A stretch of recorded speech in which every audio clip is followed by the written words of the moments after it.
mismo la madre que te parió y no en el padre que te hizo. ¿Tú estás bien? Bien, bien.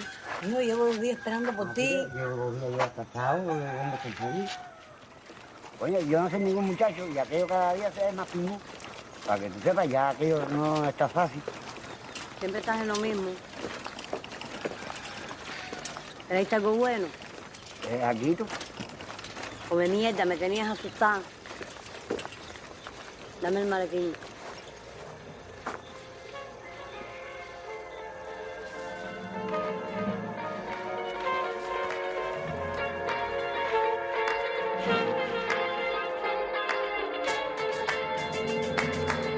Welcome to the Global Ecological Cinema Podcast from the Portland EcoFilm Festival, where we share in-depth conversations about fascinating intersections of ecology, cinema, and filmmaking. Embracing the root definition of ecology, we explore what it means for humanity to have, hold, and transmit knowledge of planet Earth as our shared home through the power of cinema from around the living world.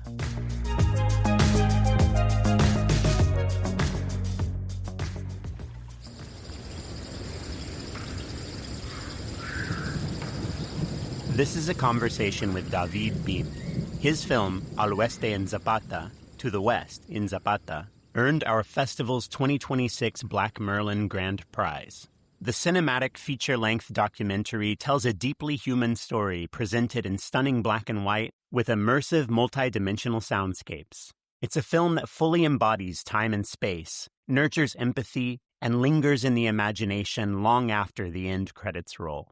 During the first half of our conversation, we discuss place-based filmmaking, the ancient cinematic impulse, and the ecological characteristics of Satyajit Ray's films, which kept David company as he shot Al Oeste en Zapata as a one-man crew on location in the Cuban wilderness. Then we focus on Al Oeste en Zapata more intently. David shares his experience capturing one of the film's most iconic sequences while wading chest-deep in the swamp. And we discuss the cyclical nature of the love and land that gives life to this award-winning film. Our interpreter is Luis Medina. Ok, perfecto. Bueno, mi nombre es David Bim. Yo soy el realizador de Al Oeste en Zapata, To the West in Zapata, en inglés. Okay, perfect. Well, my name is David Bim, and I'm the director of Al Oeste en Zapata, To the West in Zapata in English. It's a documentary filmed in Cuba, in one of the least known areas, even to Cubans themselves. It's perhaps one of the most inhospitable territories for human beings due to the amount of pests and mosquitoes. Also, being a swamp or a wetland, agriculture is very difficult. It's a very large peninsula, but it's where the fewest Cubans live. And those who do live there often do so in very complicated situations. So my story tries to get close to the intimacy of a family of 3 characters. There's Denis, a 14-year-old boy with severe autism who is totally dependent on his parents, and his parents, Mercedes and Landy, who are forced to live each day distanced from one another in order to stay together as a family. Because of this, the film is divided into 2 parts. In the first, we see Landy in the jungle where he camps and tries to get some food to bring home. There are crocodiles there that he can catch with his own hands. Then we see the second part at the seashore, where Mercedes is located, who is in charge of Denis and also has to track down charcoal, which is necessary for cooking. I think fundamentally it's a film about love. For me, there's no better symptom of love than giving everything in your life for another person without being able to see them, as with Landy, who often can't be with his son. In Mercedes' case, the situation is also very complex because almost everything is prohibited in Cuba. It's very difficult to live there, especially in the countryside, far from Havana. La película se enmarca en un momento muy específico, en el 2021. The film is set in a very specific moment in 2021 during the global pandemic, which made survival very difficult for them. Especially in Cuba, a series of peaceful protests and revolts were unfolding, calling for more freedom, which also created a situation of great uncertainty. So the film simply tries to portray that vital circle that repeats itself over and over again in the lives of Landy and Mercedes so they can stay together as a family. De Landy y Mercedes para permanecer unidos como familia. How much do you think about ecology in relation to cinema, and do you consider yourself to be an ecological filmmaker? Bueno, habría que definir muy bien el término ecológico para saber en qué modo me sitúo. Well, we would have to define the term ecological very well to establish how I position myself there. I do many things more by intuition than by reasoning, but I do feel that my approaches to cinema have to have a coherence with who I am, right? For me, it's very difficult to distinguish David outside of making a film from the David who makes it. There's a book that awakened many things within me when it comes to being able to understand the reality in which I move. It's a book called The Poetics of Space by Gaston Bachelard. Basically, what it says is that it's not just about you within a space, but that the space has its own voice and that it's an encounter, not an invasion. The space speaks to you, and many times I think it's fundamental to maintain a certain depth in this relationship with the space. Like in a human relationship, to get to know each other, right? To know the space in which you operate and that the space also gets to know you a little, and this legitimizes your being there. And for me, the most important thing about cinema is finding, through time together, the intimacy of my characters. The human being is what interests me the most. And without trying to judge them, but trying to express the movement of their lives, and particularly the intimacy of their lives. So I do believe that way of filming starts from a very intimate and respectful relationship that often takes many years. I've spent almost 10 years making this film within these spaces. And following Bachelard, it's fundamental to listen to spaces before even considering filming. And I find that belonging to the space, which is to say not imposing a gaze, but letting something reveal itself to us, has very clear points of contact with an ecological sensibility. Beyond the actual conservation of nature, what is its essence? And what is our essence regarding that identity of the spaces in which we live, in which we preserve ourselves? Identidad de los espacios en los que vivimos, ¿no? En los que nos conservamos. Cuando yo fui el primer viaje, fui con tu tío Vitorino, pues, que cogimos el primer cocodrilo. Ese cocodrilo me arrancó a mí hasta los dientes. Hasta los dientes me arrancó. El primer cocodrilo.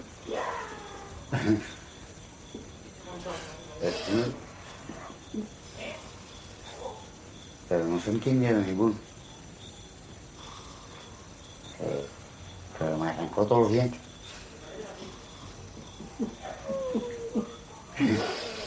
Sí. In the Altamira caves, dozens of thousands of years ago, humans painted animals, which, when illuminated by torchlight, appeared to move. And this seems to have been done purposefully. I'd love to hear your thoughts on humanity's cinematic impulse predating cameras. Genial, porque de hecho yo soy profesor también de cine y en la primera clase justo doy... Great, because in fact, I'm also a film professor. And in the very first class, I teach these topics because I'm convinced that human beings have tried all their lives to discover cinema. It's just that technologically, it wasn't possible until the end of the 19th century. But I consider that human beings are perhaps different from other animals in that we are aware of our own finitude. That is, we are aware that we are going to die. I have a dog, and if I died, my dog might be aware that I died and loyally suffer. But perhaps the dog isn't aware that he himself will die one day.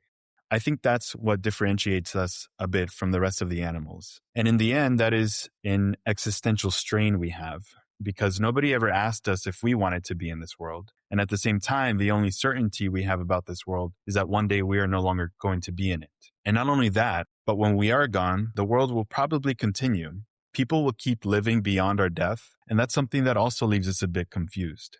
So I feel that from there, humans have always needed to relate to time in an identity-based way, in an existential way. And I believe the origin of art comes precisely from there. I mean, I think art is something we might not need in our day-to-day life, but suddenly there's a day when a partner leaves us, or we lose our job, or we feel sad in some way. And what art does is create a time and a climate that sentimentally, emotionally, and spiritually works with the same energy that we need at that moment, where we feel that life is passing by in front of us and we are just there a bit without knowing what to do. The first thing I ask my students is, what do you see?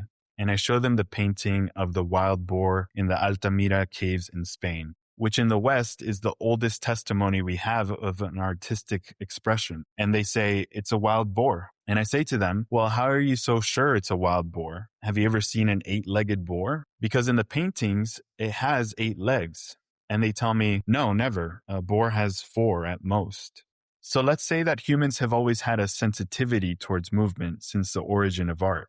And I believe that cinema is precisely about life and about movement. It is an art that goes from left to right. That is to say, without time, we cannot create cinema. And in my view, a certain ecological consciousness wouldn't deal so much with abstinence, meaning I don't consume this, I don't do that, but with being very aware of the limits of the cycles. That is, what you can extract from nature as the living being you are, and at the same time where your limits are, so that other living beings can relate and persist.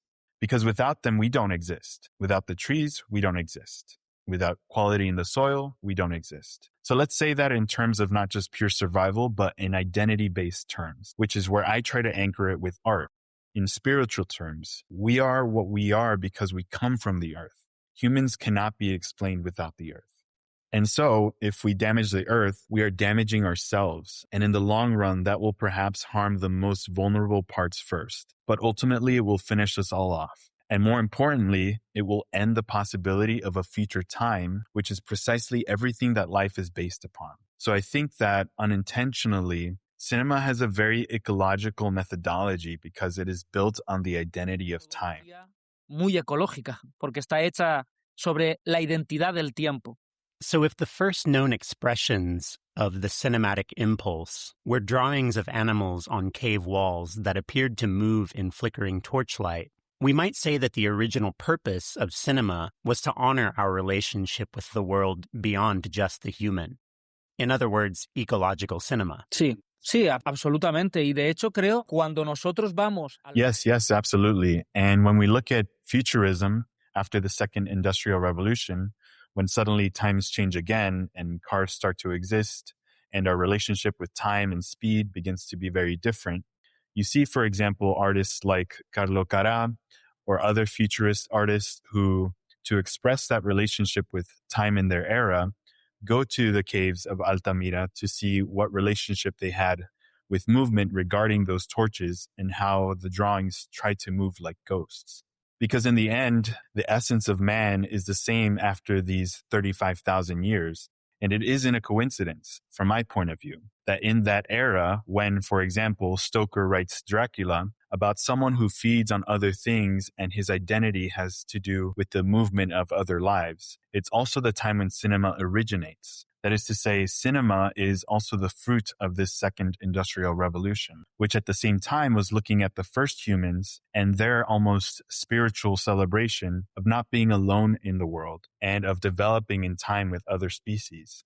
Notice that the first piece of cinema is Workers Leaving the Lumiere Factory. In Workers Leaving the Lumiere Factory, the first protagonist is not Brad Pitt or Cary Grant, it's the people. And so when the people are filmed and projected, meaning returned to the people, like ghosts embalmed in time. That's when cinema begins to be an art. It stops being just a succession of technological development with Edison and the kinetoscope or Jansen's photographic revolver and becomes an art. From 1896 until today, cinema in the way it's made hasn't evolved that much technologically, because in the end, it's not a matter of technology. It's a matter of essence. We are not alone in the world, and we need to be able to return to ourselves over and over again. Since in our life, we can't see things more than once, perhaps by embalming time, we can revisit it and acquire a certain depth of the things that are happening. So I believe that cinema is the main art for empathy. And in that, I believe that looking at those who are different is very important to have a whole ecological conception. We are not alone. You are not the only one. Cinema tells us that all the time. No estamos solos, no eres el único, ¿no? El cine nos dice eso todo el tiempo.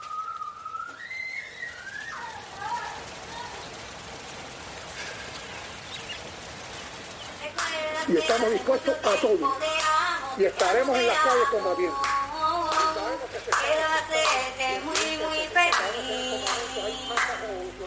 Vamos a tomar el primer avión, donde llega la felicidad, la felicidad.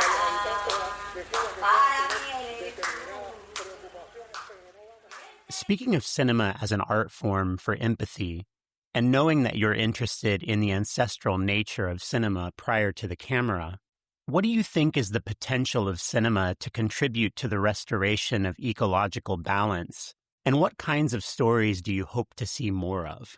Pues yo creo que es fundamental. Mira, ahora estamos en términos de la inteligencia artificial, ¿no? No solo en el campo del cine, sino en todo. Yes, well, I think it is fundamental. Right now, humanity is talking in terms of artificial intelligence, not only in the field of cinema, but in everything. It seems that we've already set up a new god and an intelligence that doesn't come from the organic, but is artificial. Well, I think that if cinema offers us anything, cinema as an art, not cinema as an industry, it's the possibility of continuing to be human. Meaning, when I watch a movie, what I'm trying to acquire is a human experience. Maybe certain industry films regarding artificial intelligence seem too perfect to me. Artificial intelligence knows very well when to make a plot twist. It's read Robert McKee's book, and it proceeds in a very mechanical, very optimized way to make something that works.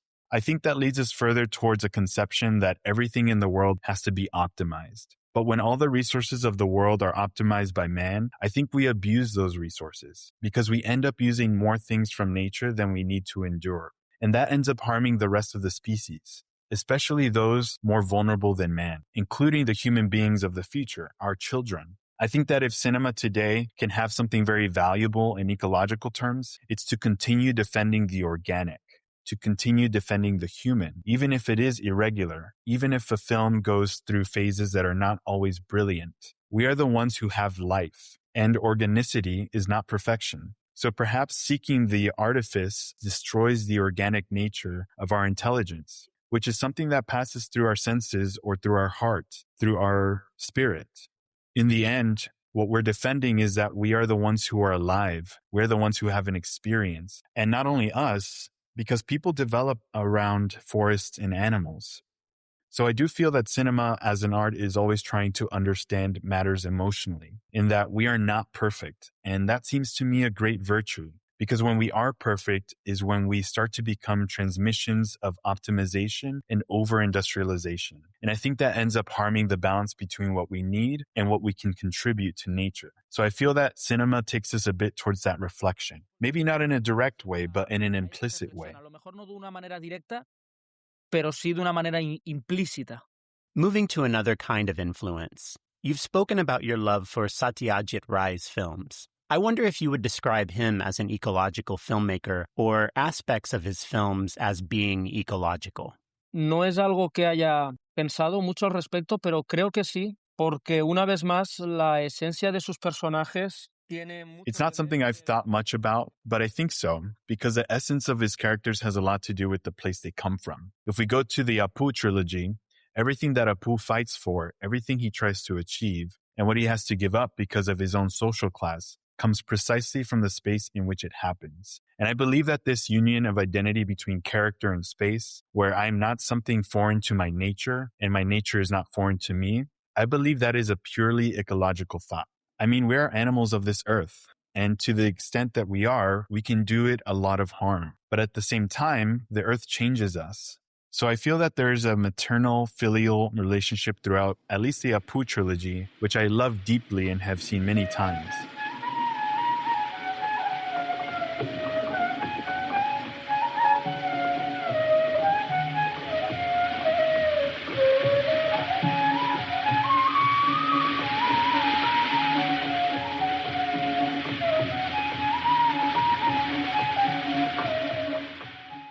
Hay una escena en particular en Panther Panchali, en la primera película de la trilogía. For me, the most beautiful scene, not just of the Apu trilogy, but of 99% of the films I've seen, is the scene where Apu is with his older sister. The two are in the countryside in a very poor family, and there's a moment when it starts to rain. And it's a rain that could be portrayed in many ways, even in a very cruel way, because of something that happens later. But the way that Satyajit films the rain, and I think Kurosawa draws a lot from Satyajit in this, he does it as liberation, as beauty, and he does it as essence. In fact, there's a moment where he places a close-up on the little sister's face receiving the rain. It's beautiful. It's a synthesis of what we are. You realize that in reality, we don't need so many things that we spend so much energy on. When a rain like that falls and you have the spirit of a little girl and you know how to see it and feel it in that degree of purity, you realize how stupid we adults often are, wasting so much suffering and so much energy on things that we really don't need amidst that essentiality. Tanto sufrimiento y tanta energía en cosas que realmente no necesitamos en esa esencialidad, ¿no?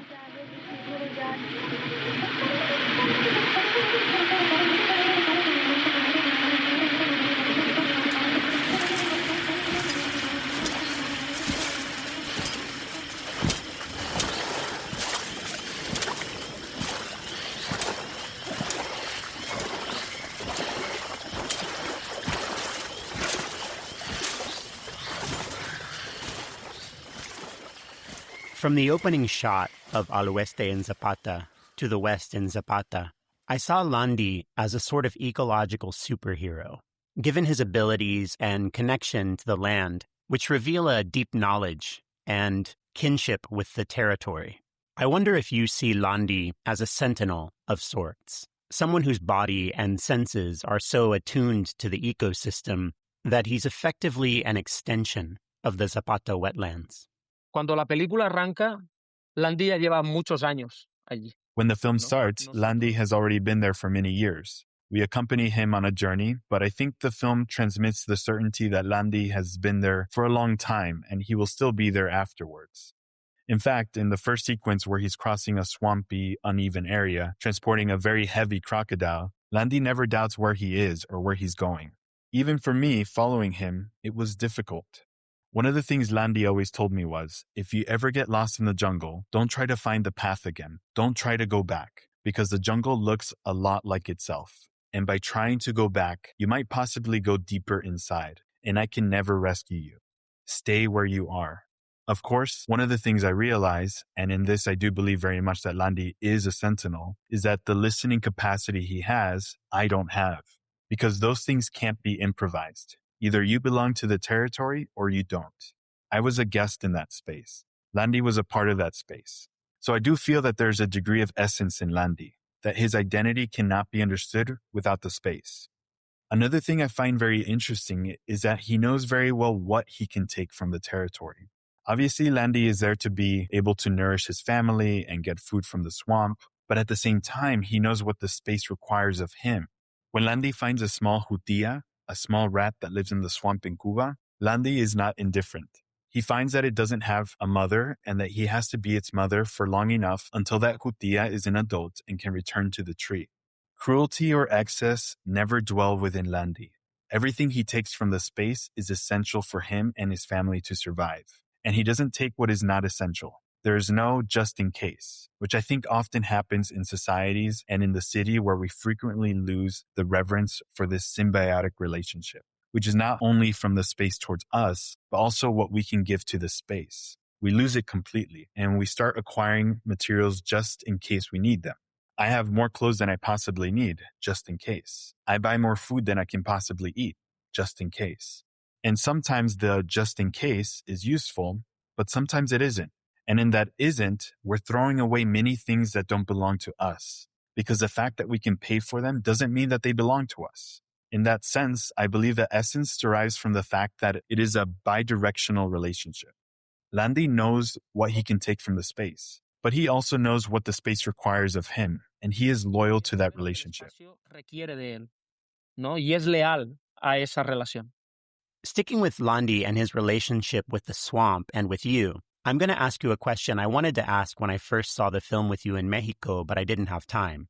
It has to do with the moment when Landi looks at the camera during a very challenging moment, capturing a crocodile by hand in the swamp in the rain. Do you remember very well filming that moment? I'd love to know what that look said to you and how it felt to receive it.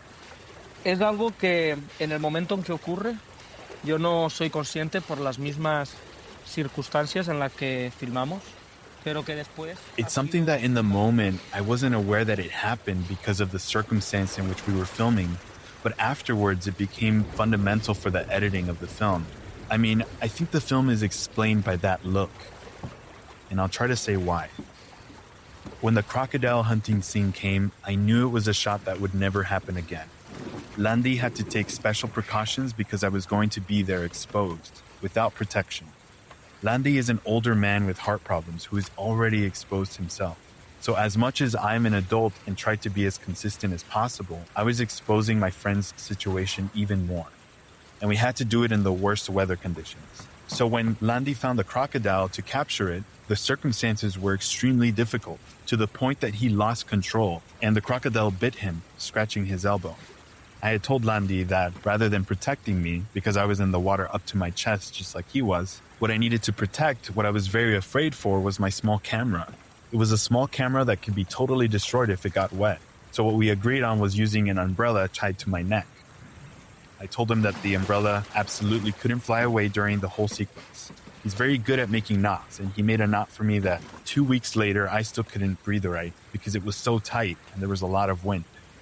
From the top of the umbrella, he tied another small string that I held in my mouth. With my mouth, I pulled downward to create a sort of bubble that covered the camera, which was on a small gimbal. But the only reference I had to try to accompany Landy's movement was a tiny screen on the camera. Because of the humidity and the rain, it had fogged up completely. So basically, what I saw was a black blur rather than Landy. Obviously, with crocodiles below, with mosquitoes, but it's something you get used to when you spend enough years there, and you accept the coherence of what you're filming. So under those circumstances, unable to see anything, trying not to fail, because it was a shot I wouldn't be able to get again, I had to have incredible sensitivity to know if I stepped on an irregular surface in the swamp. Again, I couldn't fall. And then I followed that black blur that was Landy to try to correct the camera the whole time if necessary. And another thing happened. When the sequence ended, I wasn't in a position to be able to watch it because I had very little battery left, and we still had things to film before leaving the jungle. So I felt that something very powerful had happened there, but I didn't know clearly what had happened. I only knew that Landy had taken longer than I felt he should have to capture the crocodile, and that he had suffered a lot.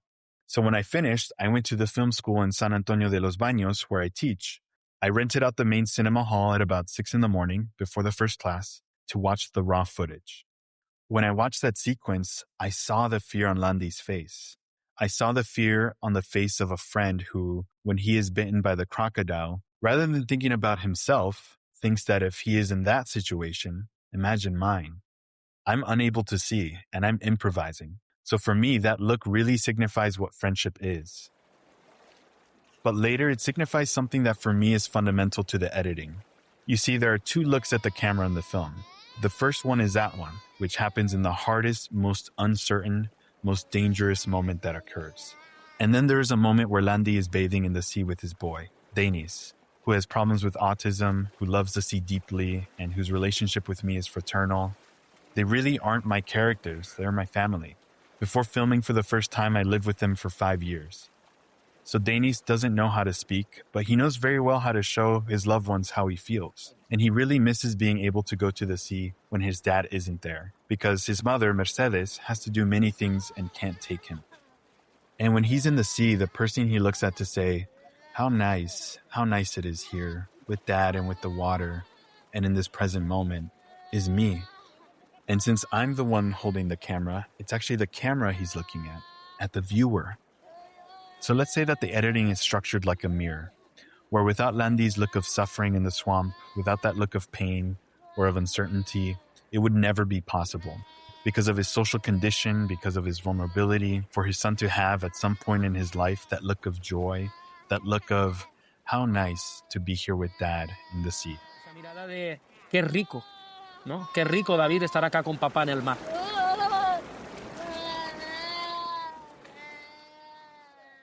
Speaking of reflections and patterns, Al Oeste en Zapata has such a beautiful equilibrium.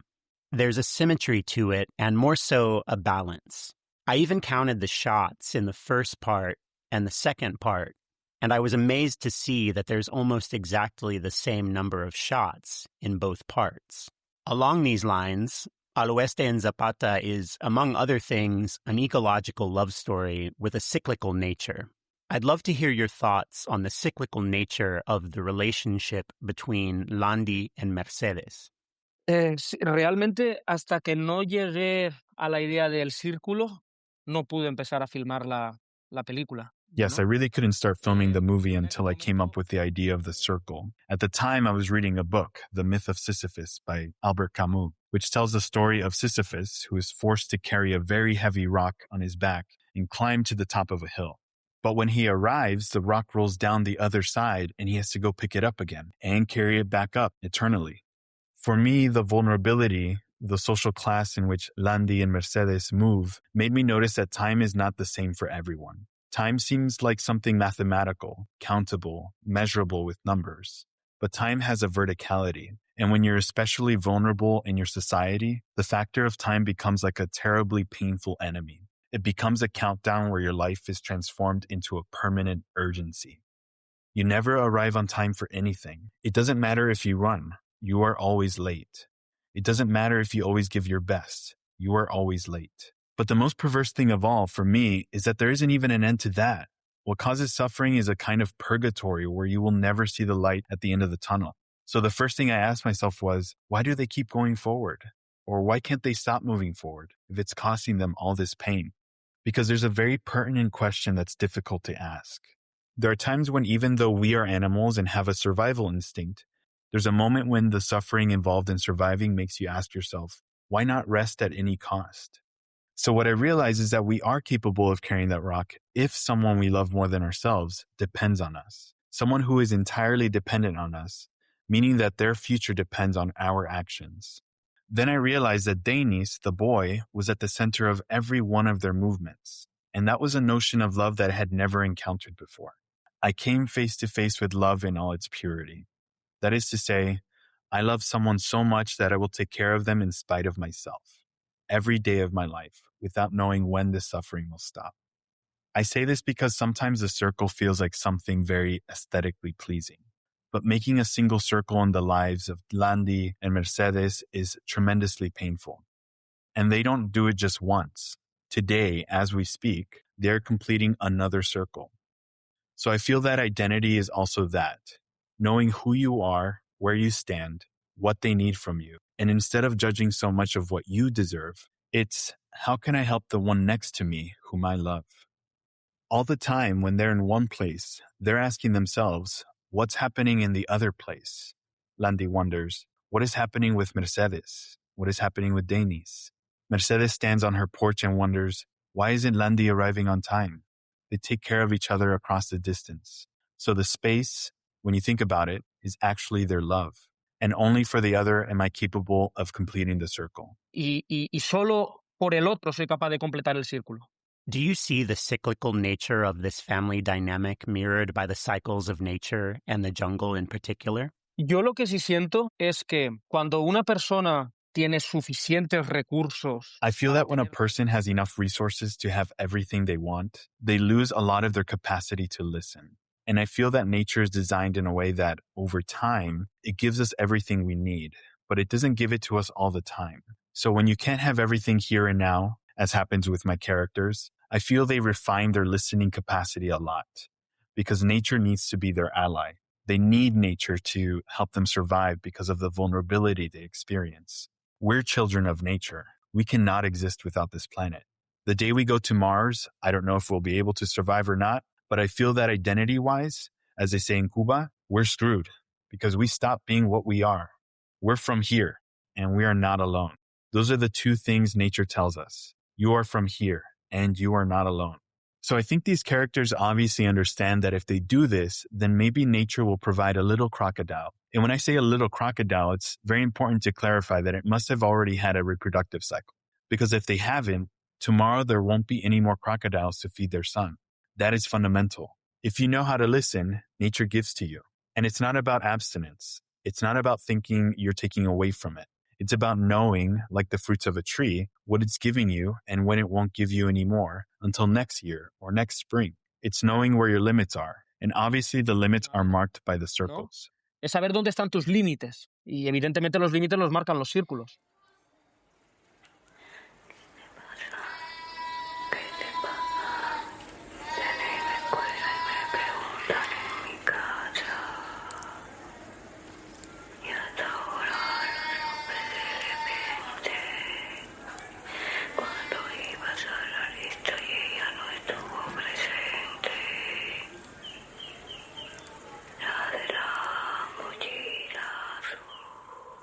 Para mí entender esta película fue, entre otras cosas, entender eso, entender que la identidad se encontraba en gran parte en el sonido y, de hecho, para mí el color de mi película es el sonido de mi película. For me, understanding this film was, among other things, understanding that identity was largely found in the sound. In fact, for me, the color of my film is the sound.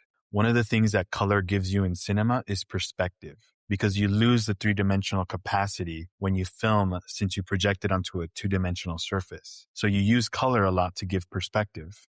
If you have a black and white image, the perspective becomes even flatter, but it's a fantastic opportunity for the sound to take on greater importance, an essential importance. So all the spaces are speaking to Landy, who at the same time has his own breathing, or to Mercedes, who is evolving through those long takes. All this communication of listening is what I experience, understanding or living with my characters. Entendiendo o conviviendo con mis personajes. Please share some of your favorite ecological films, as defined by you, and why you love them. Panther Panchali 1 of Satyajit Ray, Au Azar de Baltasar de Bresson. I never see an animal filmed as an animal and not with human voice or human feelings. It's incredible. I get emotional because Bresson respect me and respect the donkey, and the relationship between the donkey and Marie is sensational. Is something for me unforgettable. Rossellini is a very ecological filmmaker. Stromboli, for example, and Germany Year Zero, because it's very important to understand what was happening, not only about Nazis and fascists. The majority of us understand that they are very dangerous, but about war itself, the destruction. It's something that gives us nothing. You aren't victorious if you destroy everything. Thank you for making Al Oeste en Zapata, for sharing it with us, and for all the good you do in the world. Gracias por todo, porque me he sentido muy cómodo. And Rosell, thank you very much. If you haven't seen Al Oeste en Zapata, To the West in Zapata, directed by David Bim, I hope you'll find the opportunity. We'll be screening it throughout June 2026 as part of our Best of the Fest series in Florence, Oregon, Astoria, Oregon, and Olympia, Washington. If you have seen it, I hope you'll talk about it with your friends, family, and strangers.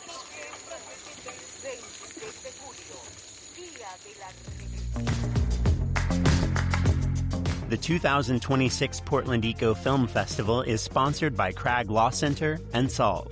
We are a signature program of the Hollywood Theater, Portland, Oregon's premier modern historic movie palace. Learn more at portlandecofilmfest.org and hollywoodtheater.org. Our theme music is from the song Earth Worship by the amazing band Rubble Bucket. Our interpreter for this conversation was Luis Medina, with additional assistance from Stefania Montaña. Our Global Ecological Cinema Podcast is hosted, edited, and produced by me, Rosel Medina. Thanks for listening, and for all the good you do in the world. I feel like I'm collapsing into myself, yourself, myself, yourself.